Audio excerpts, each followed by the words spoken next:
Boa tarde, bom dia, boa noite. Eu não sei que hora vocês estão acessando esse vídeo, né? Mas hoje nós damos início à nossa quarta aula e nós vamos ter como tema, um dos nossos temas vai ser o mercado e competidores.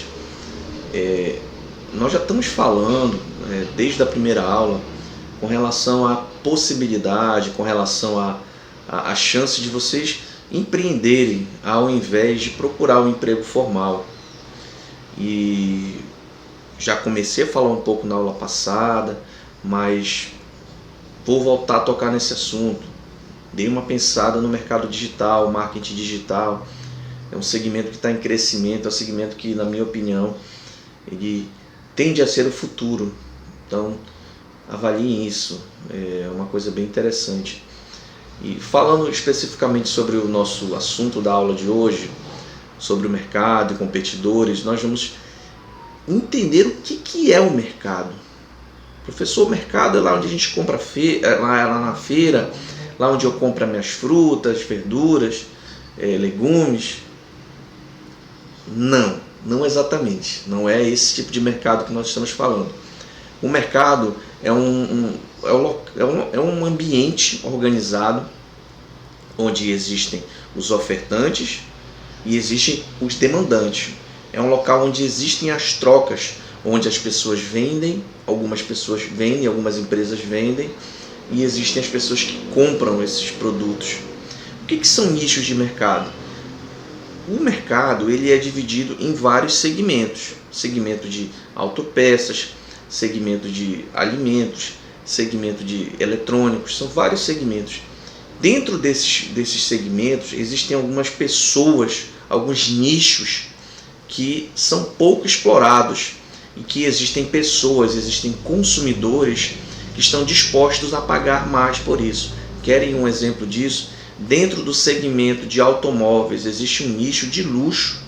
As pessoas que compram Ferrari, Mercedes-Benz, são pessoas dentro do segmento de automóveis que estão dispostas a pagar mais para ter um veículo de luxo, para ter um diferencial.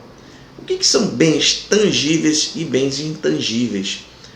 Os bens tangíveis são aqueles bens palpáveis, tais como este computador que estou gravando essa aula de vocês. Ele é um bem tangível, eu posso pegar, eu posso senti-lo.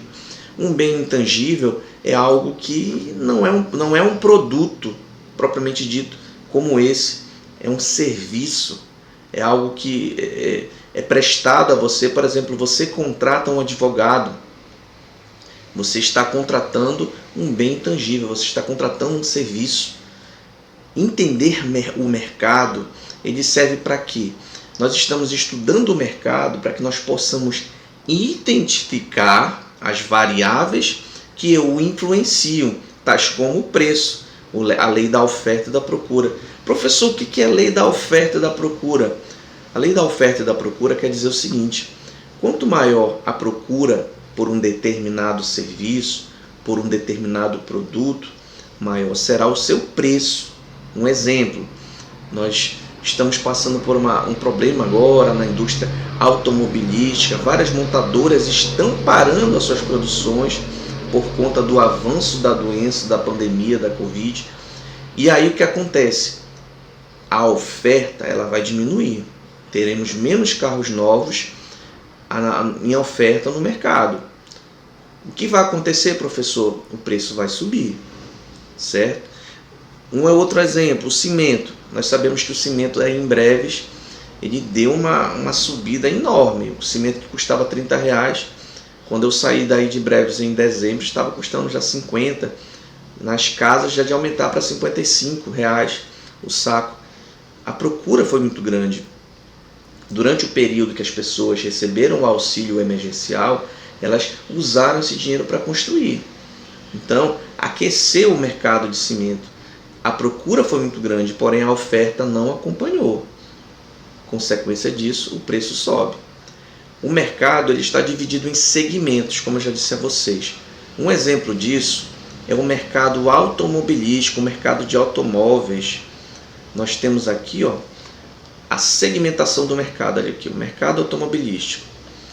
Ele vai ter o segmento de venda de autopeças, certo? vai ter o segmento de peças para caminhões, peças para carros, a parte da mecânica e a parte da lataria, pintura. De repente o veículo está avariado, ele vai precisar fazer um conserto, ou ele vai precisar fazer uma pintura. Então eles são como se fossem uma espécie de camadas de uma cebola.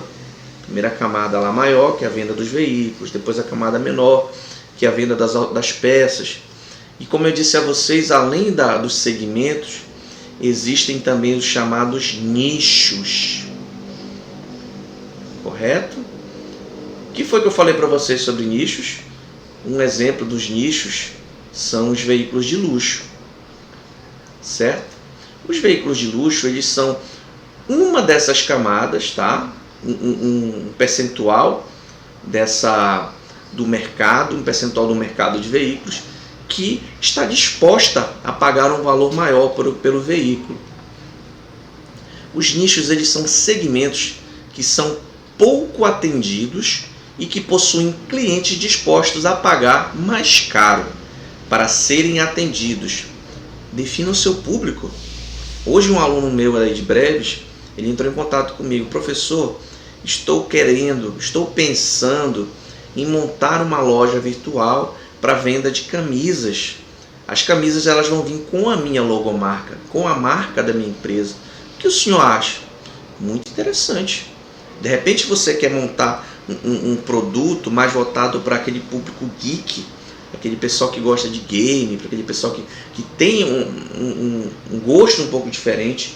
Então você pode fazer desse mercado o seu nicho, certo? Você vai começar a atender um mercado específico, um segmento específico, uma parte menor do segmento que é o nicho.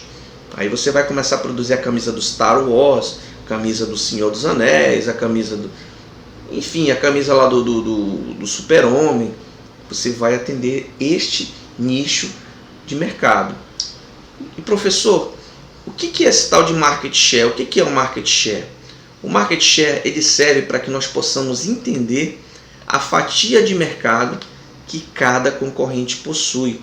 Imaginemos aqui uma pizza. E nessa pizza está destacado a questão da venda de automóveis no Brasil. Nós temos que o Onix, ele está aí, ele sendo como o veículo mais vendido. Supondo aqui que o Onix tem aí 35% do mercado de venda de veículos. E aí o Argo, que é o concorrente dele lá, que é da Fiat, ele tem 10% da venda de veículos, dos carros de passeio. E o carro lá da Hyundai, o HB20, tem 5% do market share. Ou seja, o Onix ele está com um market share de 35% do mercado, ou seja, ele possui uma maioria da venda de veículos no Brasil, enquanto o Argo vai estar com 10% e o HB20 vai estar com apenas 5%. Professor, por que eu preciso saber disso? Quando vocês forem montar a loja de vocês virtual, quando vocês forem montar a empresa de vocês, vocês precisam entender quem é que domina o mercado, quem é que está dando as cartas no momento. Então você vai fazer uma avaliação de como você vai se inserir nesse novo mercado, como que eu poderei até de repente desbancar o mandante no mercado, como que eu vou fazer isso? Então é importante você entender esse conceito de market share.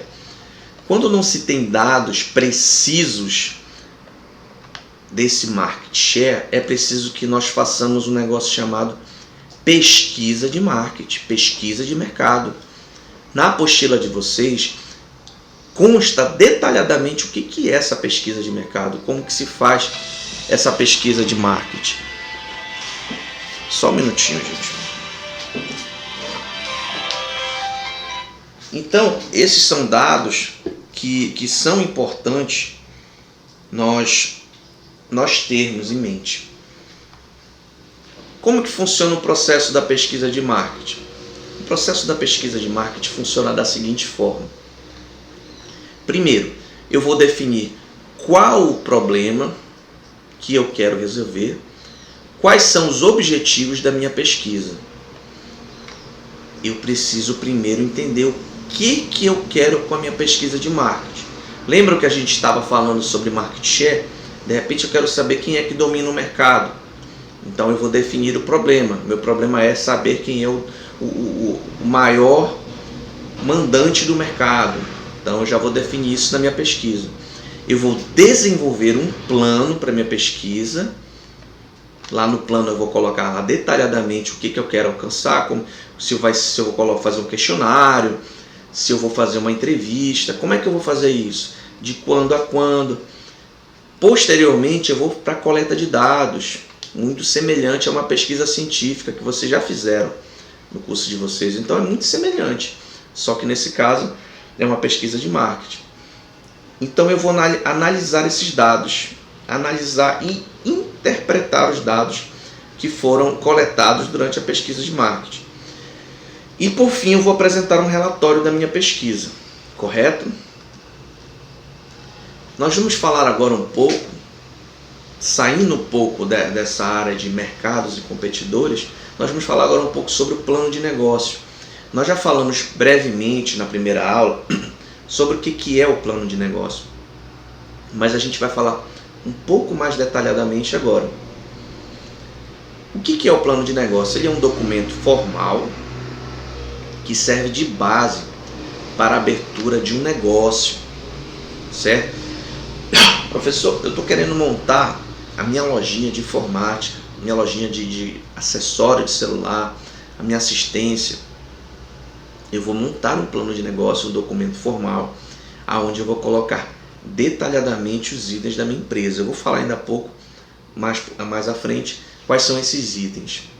Importante, ele é um guia para o empreendedor, de modo consciente evitar os riscos, registrando a previsão de lucros, qual estratégia o empreendedor pretende tomar para evitar o quê? Desperdícios, além de ajudar no financiamento do negócio.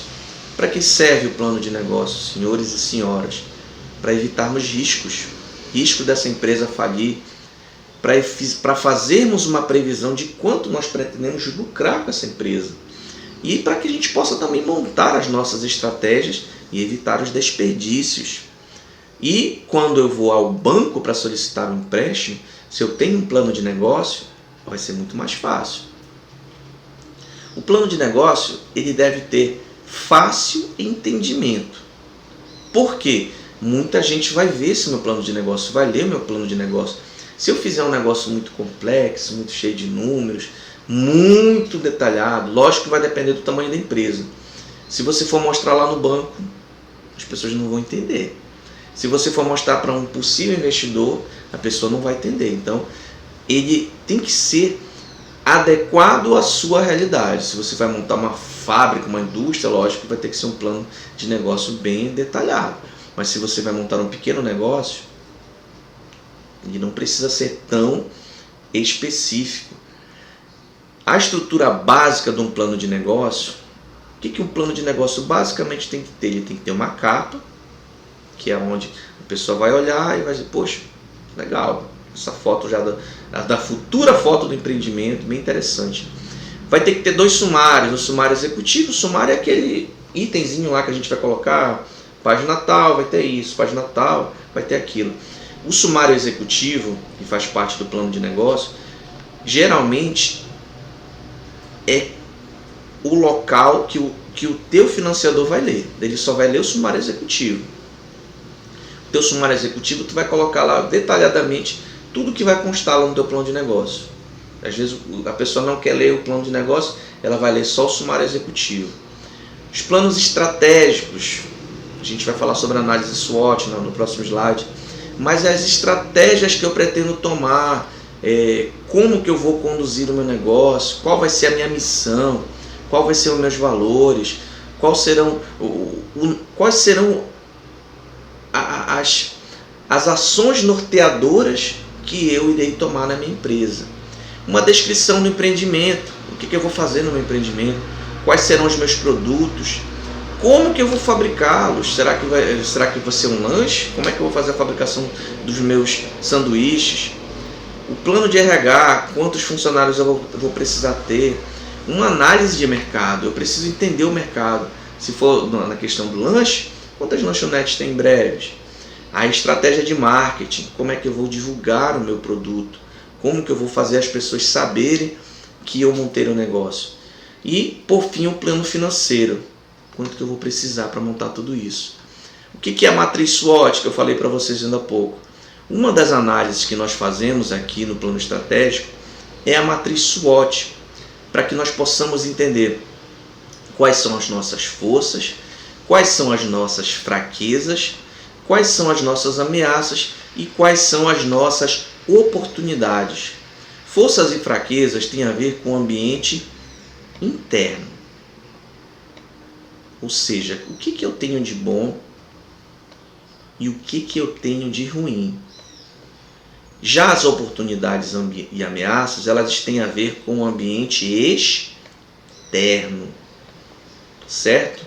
Quer dizer, o que está acontecendo à minha volta?